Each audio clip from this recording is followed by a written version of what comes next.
by the way, I'm DJ Ranma S from Anime Jam Session. And I forgot we're being filmed. So we have stuff for the blooper reel. So we're a real treat for you guys here. I was trying to interview a few awesome voice actors and actresses, so the con here gave me 3 for the price of 1. Oh, I thought you were going to be like, but I got these guys. Okay. No, I would never. Let's choose. It's not going to work. It's not going to work. It's not going to happen. On my left here, we have Sonny Strait. Hi. Followed by Miss Cristina Vee. And J. Michael Tatum. Hello. So I'll ask the basic questions and we'll just run with it and see how far we can get away with it before they take us out in handcuffs. Okay. Alright, so how did each of you get into the business? Well, I slept with Chris Sabat, and that's how. Me too. That's most people at Funimation. Yeah. It's a casting couch. It's just part of the job, man. You know. No, the simple answer is we auditioned. We got a part. I think the most difficult answer is how you got this experience to make you, that you could compete in that industry. I did a lot of theater in the Dallas-Fort Worth area, and Funimation moved to Dallas and had open auditions for Dragon Ball Z, and I got the part of Krillin. Do you get any jokes or anything that you do to voice of Krillin since he always dies a lot and so on and so forth? Yes. Usually in the form of the Krillin-owned character. Did you see the masquerade last night? No, we were in the haunted house. We were at several haunted houses. We were all holding J. Michael's hand through the haunted house. They really were. The theme was Vito, Gohan, and Krillin was the butt of everyone's joke except during the masquerade. It was like... I will say this about Krillin. There are 3 people that Frieza in the afterlife curses. One is Trunks, one is Goku, and the other is that little bald bastard who cut off his tail. Say what you want about Krillin, but out of all the badasses in the universe, he was the one that drew first blood on Frieza. I have nothing against Krillin. I mean, you married an android and, well, did his thing, got a kid out of it. Let's see anybody else pull that off. Yeah, I mean, she's basically a sophisticated blow-up doll, right? How did you get into voice acting? What a segue. Let's see. Well, I wanted to be a voice actor always. Yeah. Yeah. So I got my theater training. I did my time in college, high school, doing plays and stuff. But I got lucky too that I went to an anime convention, and because I had this training and knowledge, I tried dubbing in front of a studio called Bang Zoom. I've heard of them, yeah. Yeah. So they had a demonstration, and they saw that I was able to, hit the act, hit the the flaps, and that I had a voice that luckily fits anime characters. So they started calling me into audition. That's pretty cool. That's interesting. So, how old are you, by the way? 25. Okay, so you actually grew up with anime being everywhere. And so it was actually a viable dream for you going through high school to be a voice actor. Yeah. So I don't know how old you are, but for me, there was no such thing. I mean, we were into be theater or film actors or whatever. Yeah. Yeah, and my story is kind of it's a little bit like yours and like yours, I suppose. I kind of got into it almost by accident, or I like to say that I was tricked into it because Tricked into it. I did. Well, I was an actor from a very young age. I did a lot of stage work. Was very involved in theater from a young age. But then there came a time in my life when I decided to just go a different route. I didn't want to do it as a career, and I kind of felt it was just. It takes a very courageous person to try to pursue it as a living, and I'm not a very courageous person, so I didn't. I did something else, and then I happened to meet Chris Bevins, director and writer and actor of Funimation, and we were great friends for years. Fellow comic book nerds, that kind of stuff, so we really bonded. Oh, you're a comic book nerd too? Oh, very much so. Oh, rock on. We need to talk about comics then. Okay. And and I knew him for years, and I knew what he did for a living because I thought that's really great. I kind of grew up watching anime, like I was there for like its first wave, and then its second wave, and then its third wave, so I was like, it's kind of nice. I mean, I used to watch it when I was a kid, and it was called Japanimation. Right. Back in those days, and so I thought what he did was really cool, but I'd so long ago turned my back on acting that I never had any designs on getting into the business or even conceived of it as a thing I could do. And then one day he just sort of called me up and said, hey, I want you to come and audition for Samurai 7, and which terrified me. And so I said no politely, but I just said, oh no, I don't have the chops anymore, and all my experience on stage, I don't think I've got anything I could bring to a booth. And And lucky for me, Bevins is a scary gangster sort of guy and won't take no for an answer. And he hounded me for 2 weeks and came in, and it was a 4-hour-long audition during which I was learning how to basically match flaps and read a dub script and all this for the first time. It was Bevins boot camp, which I was sweating bullets, and I thought it was an audition. And when it was over with, I was confident I had screwed it up and would never be bothered by this man again. I could get back to my normal life. And I said something to the effect of like, how do you people get anything done if it takes you 4 hours to audition every single part? And he laughed and said, oh, well, no, it doesn't. It took 10 minutes, and actually we've been recording the first 6 episodes. You've just signed a contract. So I'm like, oh, no. So I was, that's awesome. I was tricked into becoming an actor. And then slowly but surely, so I mean, I kind of turned my back on acting for a long time, and then it found me again. And now I really can't imagine myself doing anything else. I love it. I absolutely love it. You know, you said your training came from theater, but it's been my experience that the better voice actors have theater training. I agree. And when I directed for a while, some of my favorite actors to work with are the one that come into it with a theatrical background. It's just. I think the reason why is because you're in a booth, you don't have an audience, so you can't gauge. So you need to have experience of being on a stage and getting reactions out of people, so you know what moves them. Precisely. And I bring a lot of. I mean, we all I think bring that stage with us when we come in. Sometimes though, sometimes I find it's less nerve-wracking to be in front of a huge room full of strangers performing something than it is to be that audience of 2 people. Right. There's more distance. There's more distance, and there's much more scrutiny sometimes. It's very. I mean, I love it. It can be very personal too. Yes. Especially for the emotional scenes. Yes. Especially if you're the first person to lay down track, and so now the scene's tone is kind of your responsibility. Right, and you've got a window that the director and the ADR guy can look at you while you're doing this, and if you're like having a very emotional scene that's bringing you real tears, yeah, it can be, I will admit, I have shut back. You can't do it in front of you can't do it in front of There's no curtain. Yeah, there's no curtain. Oh yeah, there was a curtain at Bing Zoom, but I had to use it. You're on display. You're on display. You can turn the light off, but you know the lights from the monitors still just bring you out more. You just have to ignore them. Sounds like this Bev's guy's like, we're doing all 5 companies. Pretty much. I mean, it started out very nicely. He said, "Hey, I want you to come audition for the show based on the Akira Kurosawa film, which I think is one of my favorites, Seven Samurai." And he's like, "I want you to play Rikichi." And I'm like, "Oh my God, no!" And he called me the next day and was like, "Hey, I want you to come on." I just like we hadn't had the conversation the day before, and then 2 weeks later he was like, "If I have to drag you up here at gunpoint, you're going to do this. So what's the call? You going to do this on your own, or do I have to have to stuff you in the trunk of the car?" So I did, and I'm glad I listened to him. And Bevins is a real atypical director too. He cast me as Kyuzo in Samurai 7. Yes. I told him, look, I can only do that low voice in the morning. And he said, well, we'll just record in the morning. So all of my sessions were done first thing. Well, and at the time, I had a whole other job, so I could only come in at night or on weekends. So I didn't get to meet any of the other voice actors until we were well and truly done with the show. And then slowly but surely started doing it full time. Yeah, we used to record at morning, noon, and night. And it was like Laura Bailey would come in to direct in her pajamas at night. Wow. I miss those days. Between the different characters you voice, personal favorites. Top of the list had to be Hughes, Krillin, and Lupin III. I like Cerebella from Skullgirls, Homura from Madoka, and Noelle from Blaze Blue, and Riven from League of Legends. Can I just say, with all due respect, I hate that question. I mean, it's a good question. I understand it's so completely. hard. It's so hard for me to pick a favorite, and I mean, I can, but it depends on the day. You ask me. I mean, the thing is, I love what we get to do is so much fun that I'm whatever. My favorite is whatever I happen to be doing right now. But I mean, there are certain characters, but I never answer that question anymore because I know that whatever I say will just be totally off the cuff, and then later all these characters, who mind you, become like a permanent part of your psyche forever after you do them. So you've got this whole little party going on of characters in your heads that never quite leave you. I will go to my hotel room later today if I say if I said Kyoya or Sebastian, valid answers both. But if I went back, then it'd have like 18 other characters just looking at me like you're a bastard. You know what? But you know what I do? Every time I'm asked that question, I say something different. See, and that's a good. I honestly say, I can say Usopp one day.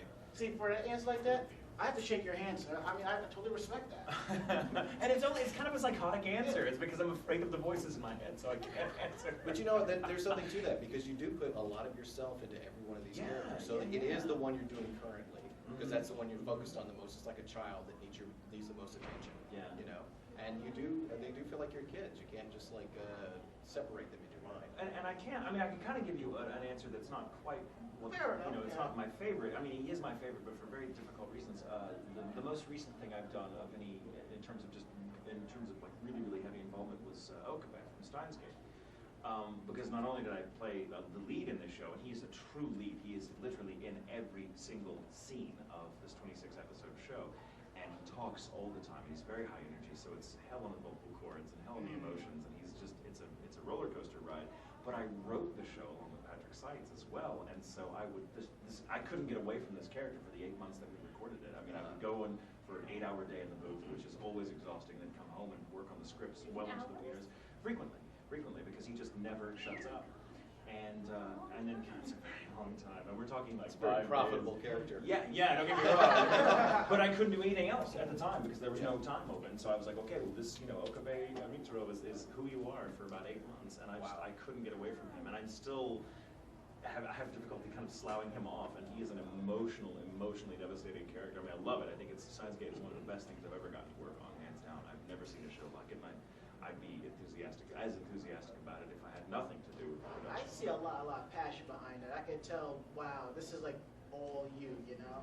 And it feels like it too. It's crazy. It's so crazy. When we did the premiere, I decided to, my boyfriend, for luck, because he couldn't be there, gave me a lab coat to wear. He bought me a lab coat because the character wears a lab coat. That's his own. It's his costume of choice. And You wear it around the house now? I totally wear it around the house now, and drink sodas and all that, and laugh, my evil laugh. But yeah, that character is that character. But it was great. Like I put the lab coat on for the first time. I'm like, oh man, I'm so glad I didn't have this while I was in the booth, or I would never have been able to get away from this character ever. So I would allot myself like maybe 30 minutes a night where I would just be like, okay, I'm Michael now. And now we go to bed so I can wake up and start the whole thing over again the next day. I don't know, if you came to this con with that lab coat, you shaved this off, your little corn cob pipe, people might think you're Professor Utonium. I choose to take that as a compliment. Thank you. There you go. Okay. It is hard to shake those characters, though, especially when you do it for many hours. Like, I would come home from work sometimes, and my wife would go, Lupin the Third, and I go, why do you say that? And then because my voice is still Yeah, right. It's difficult. It's difficult, but that's what makes it so much fun. You end up, you go. Well, and it's the trick though. Yeah, it's 8 hours, and he is a workout. I mean, he's pretty much just my natural speaking voice, but he's all over the map. He speaks really big, and he's very declamatory and theatrical, and he's laughing. And then as the series kind of takes a darker, more emotional turn towards the middle, toward the end, he's crying and screaming constantly, and it was just, I mean, it's devastating, and I love it, but getting to write it and then do that kind of intensive vocal work on the show, I don't think I ever want to do that to myself again. I've only heard, like, in LA, it's typical, we might just do 4-hour sessions and never over that. After that, it's, no, you have to go home. Goodbye. That's the union rules, isn't it? I think so, but even for, I guess, because it is union, they just apply it to non-union shows as well. That's really hard. Well, It's some very characters hard. you can't do longer than a few hours. Yeah, I do yeah. Usopp on One Piece, and Mike won't schedule me Yeah, more than 3 hours that's true. because it's just hell on your voice. He screams every line. Yeah, I had Mike with me on For My Alchemist Brotherhood. He wouldn't let me do Scar for more than 2 hours because that was just, it would kill your voice. Same He was like, thing. you're not going to be able to work for the rest of the week if you do this. So he was very careful. But with Okabe, it was almost one of those things where they kind of gave me a choice. We can drag this out over longer, 16 like months. 16 months, or we could do it in 8 months, or you're not really. They didn't quite give me the choice. But like, you want to come in for 2 hours a day, 3 hours a day, and I'm like, the thing about it is the show is so, just the way that character develops. I'm like, no, I can't. We can't be in the middle of an episode and then stop and come back in because it's just, it would just I will go home with this scene not resolved in my head, and it will just mess with me. So I prefer to stay and get it done, so we can get things done in larger blocks. But yeah, in retrospect, maybe not the wisest choice. It happens. Well, you got it done. We got it done. We got it done. I mean, man, always, it was, the point is to arrive. How you get there is whatever. That's true. That's true. Now, Sonny, I have a question for you from a die-hard Lupin the Third fan down in Atlanta. She wants to know, do you have any information in regards of the new series? I am not allowed to say. Well, we tried, and I'm still cashing that check. Given about the voice acting and you updated doing your lines, I know accidents can happen. So, any funny outtakes or something like that, memorable, or like, I can't believe I just said that? You know, that happens all the time, and the question comes up all the time as well. And I can never remember because it's like part of my daily recording routine is that we'll have outtakes for just about every freaking line. And some of the good directors will keep you laughing to keep your energy up. I mean, even like on some of the most depressing, sad scenes, the outtakes are going to be hilarious because you're trying to like get that out of your system, keep your energy up. Even though it's a sad scene, you still have to have energy for it. So I can't remember one thing, but one good outtake. I'm going to say a good answer. Fair Okay. enough. I have, outtakes. Outtakes not so much. I mean, I'm a very physical actor in the booth, so it's my understanding that the phrase "pulling a Tatum" is a euphemism for looking like a complete jackass while you're in front of the mic. Because I move a lot, and the engineers yell at me because I kind of go off mic too much, and I'm like, sorry. I think there was when we were doing with Tyler Walker when I was doing Bacano and playing Isaac, very, very, very high energy, very animated, no pun intended, character. I would just strike these really ridiculous poses because he's such a big theatrical character, and I was just, I don't know why, but just kind of the way the voice had to come out, and so everything sort of la la la la la, and they would just laugh at me because again, the big wall of glass, no curtain, you see, and so they just see everything, and you're just on display, and I'm like, shut up, it's the character. And at some point, I was like on mic, and I was doing this, and, like, and I was just, I don't know why, I just felt like it came out, and Tyler was just like he and Corey Charlotte, the engineer, were just holding each other, crying. They were laughing so hard, watching me look like this. And then like an hour later, we got to a scene totally unrelated to the one where I'd been doing this. And Isaac and Miria, the character Isaac being the one I was playing, just happened to be doing this. And I was like, oh my god, I know this character, I know it. And so after that, Tyler gave me carte blanche to look as much of an ass as I wanted to in the movie. It was So very you do actions that are not on the screen. No. See, I do whatever they're doing on the screen. Sometimes I do, like if they're running or fighting or something. I used to punch microphones all the time in fight scenes, And back then, they used to have the headphones on, so it would be BAM! Oh, yeah, oh. I'm like, sorry, Krillin was punching. You take out a Had to nice, punch. like $1,200 microphone, and you're like, oh, I'm all right, yeah. Sorry about that. I've back then, they I've weren't passed that out, expensive. yeah. I've passed out screaming Oh, before, yeah? and then that's when, like, it was for a show Mike was working on, and it was like a long, like 8-second scream, and it was like a CGI animated flat, but the character's like full bore, like veins popping out of his head. He's like, "Rah!" And so there wasn't. It was like full voice. And Okay, Mike was like, coming from Dragon Ball Z, I'm gonna have to call you a wimp. well, no, 8-second scream. I know, right? I know. And so You Mike scream was for like, 30 let me show you seconds. how to do this. Yeah. And he screams, and I'm Yeah, like, Mike oh, would I'm know. so screwed. I don't know what I'm gonna do. So I went in and did it, and like, and I made it to like 8 seconds, and then passed out immediately. And then I woke up a second. My body made sure to be like, I sort of the world went dark, and then I woke up just in time for my butt to hit the ground. And so my body was conscious for all the key moments of that experience. But then Mike, the diaphragm. yeah, and then Mike kind of pulled over. He's like, "Welcome to the Dragon Ball Club." Mm-hmm.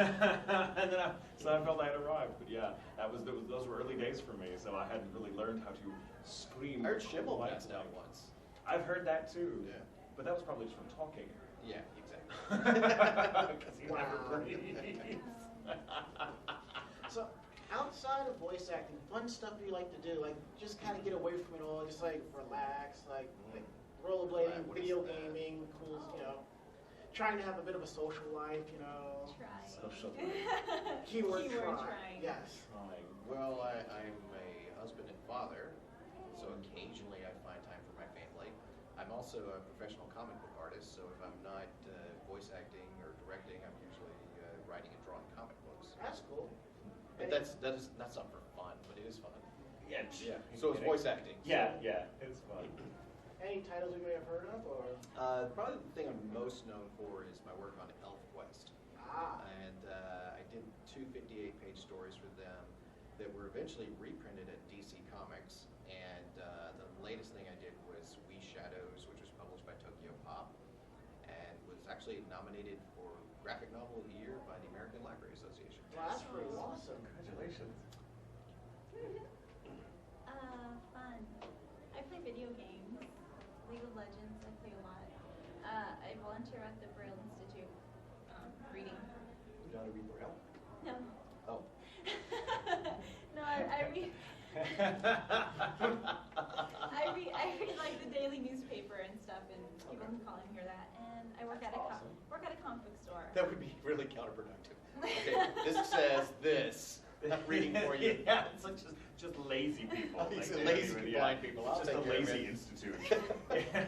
They all see just fine. They just don't want to do the Exactly. effort. They're like, I don't want to read Braille. Yeah. Can you do this for me? Let me feel your fingers. Yeah, you can handle this. So you read at the Braille Institute. That's cool. That's really cool. It's very, very noble. Well, since you work in a comic book shop, so does my roommate, and she has to deal with like the fanboys going, "There's a chick that works here. OMG." Do you have to deal with that on a regular basis? Do you have to Or deal with that do at the they haunted know house? when they They don't realize? talk No, yeah, I have to be really like, hey, I know stuff. You can ask me questions. Oh, they don't respect you. No, no. They just so you're kind like of have a that. female sportscaster. Like when they just They like, won't let you in the locker room. I don't know. I think maybe they're just shy.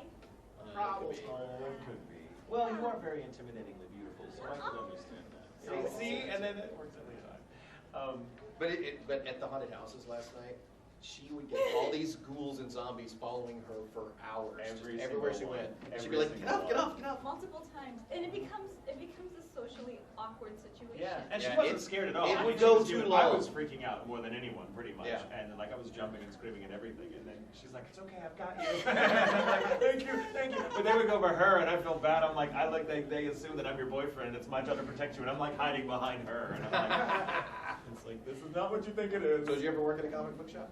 No, I've spent like I feel like I've spent half my life in a comic book shop. I used to. I worked in one for a while that just so I could get free comics. I didn't There's even a get lot paid. of- It was just on free comics. See, I would have done that. I worked 1 day a week and get all the comics I could eat. That's what they said. Oh, that's see, that would have cool. been great. I can borrow stuff. Yeah. But yeah, there's a lot of like filing, I find. So you're like always on the floor. Yeah. Uh, Sort of. What comes first? Constantly the alphabet A, B, C, D, E. Oh. Do you still have to sing it in your head? Like I sang. I just realized something about the alphabet song. It's There's the something same. about the alphabet thing. It's Yeah, the it's like- same as Twinkle Twinkle Little Star. Yeah. Oh, it Didn't is? know that. Yeah. Yeah. sweet. That I did not know. Yeah, it is. Yeah. Someone told me that years ago, and then I'm like, oh. All right, you sing A, B, C, D, and I'll sing Twinkle Twinkle. One. We'll do it in a round. It's gonna be hard. Ready? Go ahead. A, B, C, D, E, F, G, H, I, J, K, Twinkle, L, M, N, little O, star, how I wonder where Gently down the stream. Up above the waters of high, like a diamond in the sky. Next time, Twinkle, won't you little sing with star, me? how I wonder. What? Where you're at? Twinkle, twinkle, Mine. little bat. Where you're at. Twinkle, twinkle, little well. Twinkle, twinkle, little And bat. then the cop How comes. I and wonder flashes where like you're that. at. Can you do that backwards for me? I just need connection ID and registration. And you can't do it backwards because you're like ZYX. Oh, I can't do it. Okay, now I understand when the concept, are you sure you want all three of them in a room together? Sure, it can't be that bad. Sign here, please. Yeah. Okay. We should Okay. like walk around with waivers attached to us. Yeah. Warning, voice actors, do not mix with others. Yeah. Very volatile compound you've got there. You ever had that one job that you're like, Yes. yeah. Oh God. You mean acting job? No, jobs in general. Oh, jobs in general, and if it's yeah. retail, I completely understand. It was actually a cool job in theory, but then it ended up not being cool. What was that? I don't want to say because I want to work for them. No, in fair other enough. capacities one Fair day. enough. Well, I was a Tell me waiter later, so I know for many years, pulling myself through college. I hated waiting tables. That was the worst job. Oh yeah, I've waited tables before. I think everyone should do it at some I point. did it when for they're a It's month. good for you. It's good I for you. did It it builds for- character, Yeah. But to it's this hell on day, earth. I will have dreams that I'm busy in my section and I don't know who Right, ordered what. right, You know? right. It's like Or going to spilling a war or drink on something. somebody Yeah. that's not gonna just roll with it. Oh my God. I did that for 6 months just to support my anime habit. Yeah, there you go. I did it for 1 month, and then I was like, Tough. I feel like a better person. I'm leaving. I have grown from this. Thank you for the experience. I Bye. worked so many different jobs when I was younger, just to kind of support myself before I kind of found my career. Yeah. And I was a janitor in a haunted movie theater. True story. Wow. I didn't know it was haunted at the time. They didn't advertise themselves as haunted, but we found out. It was actually kind of cool. That was cool. bookstores, because I'm a big reader. I read all the time. Well, My that house would is be a made good of job. Given the fact that you're wearing a lanyard, if you walk into a Barnes & Noble, people will ask you, where can I find this? My favorite kind of question that comes to like customers, like you assume these people can read. They are in a bookstore after all, but they're telling you like they come up and they're like, okay, I'm looking for a book. I don't know the title or the author. And to be honest, I don't even remember what it was about, but it was big, like coffee table sized and blue, with like gold lettering, and you had it here on a display for Christmas like 4 years ago. And I thought at the time what a great gift that would be to my college-age daughter. Do you have a way of looking that up? To which your response is, I don't know what you think technology has been up to since you've been sleeping, but no. Or you just grab the first blue gold letter book from the shelf and be like, is this it? And they say no, and I'm like, well, how do you know? See, mine would have been like, oh, you mean this atlas right here? Yeah, that happens frequently. But yeah, I loved working in the bookstores, which I did for a good 4, 5, 6 years or whatever, because I could check out books Gotcha. for free as if in a library. And now my house is made of books. Like I can't get rid of them because it's like a structural concern. I'm like, oh no, that's a load-bearing stack. You can't touch that one. So that thing in your house where you pull back one book and another room opens up? No, that doesn't. Yeah, no, that happens, but it's just more books. Yeah, a room of another book. Yeah. My first real job was working at Disneyland as a skipper for Jungle Cruise. Oh, cool. So that was pretty cool. So you're kind of in the entertainment business from the beginning. Kind is of. fun. They Yeah. they didn't treat us as performers. We were just, attractions workers. But it was fun. That seems like Okay. a I worked fair as- distinction. It's performance. Yeah, it really Yeah. was. And it took a lot of stamina to do like eight Yeah, boat exactly. trips in a row. Vaudeville. I was like Tatum. I worked so many jobs. I was a career for a law firm. I was a sales manager for a hotel. I worked as a groundskeeper on a horse ranch in Virginia. Wow. I was a portrait artist at a tourist trap in Dallas. And I worked as a commercial artist for years.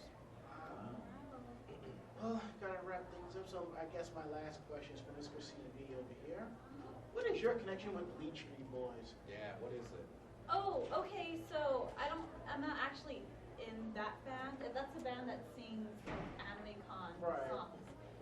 But the main guy who does it asked me to sing a couple of songs for some video games that he was connected to. Alright, cool. So I sang his songs.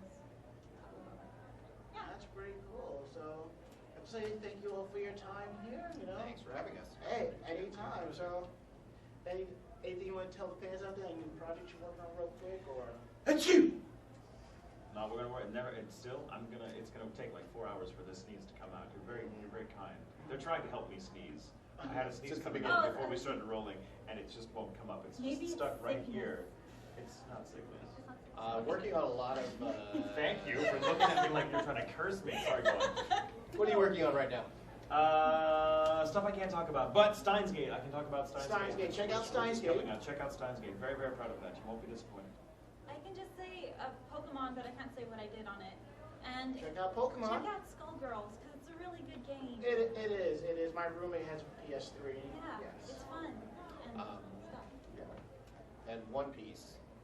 Usopp on One Piece. Check out One Piece. And Borderlands 2. Borderlands 2. Yes. Yeah. Hello. We're both We're all over Borderlands that. 2. Yeah, we're all over it. Sorry. Borderlands 2. Borderlands 2. Shut up and take my money. I'm like the psycho. He's the psycho, and I'm Sir Hammerlock. Yes. Right. I will be picking that game up probably this week then. So Get cracking. You're like 2 weeks behind everyone else. Come on, man. if you saw my collection of video games right now, I just picked up NCIS for 3DS. Okay, only because of Abby. That's the only reason why I bought it. So. This is the world's smallest violin. Nah. What's the else you kill time I'm on the subway going from work and home? Oh, okay. Yeah. So signing off, I'm Ranma. Sonny Strait. Oh, Christina. Oh, J. Michael Tatum. We'll see you My next name. time.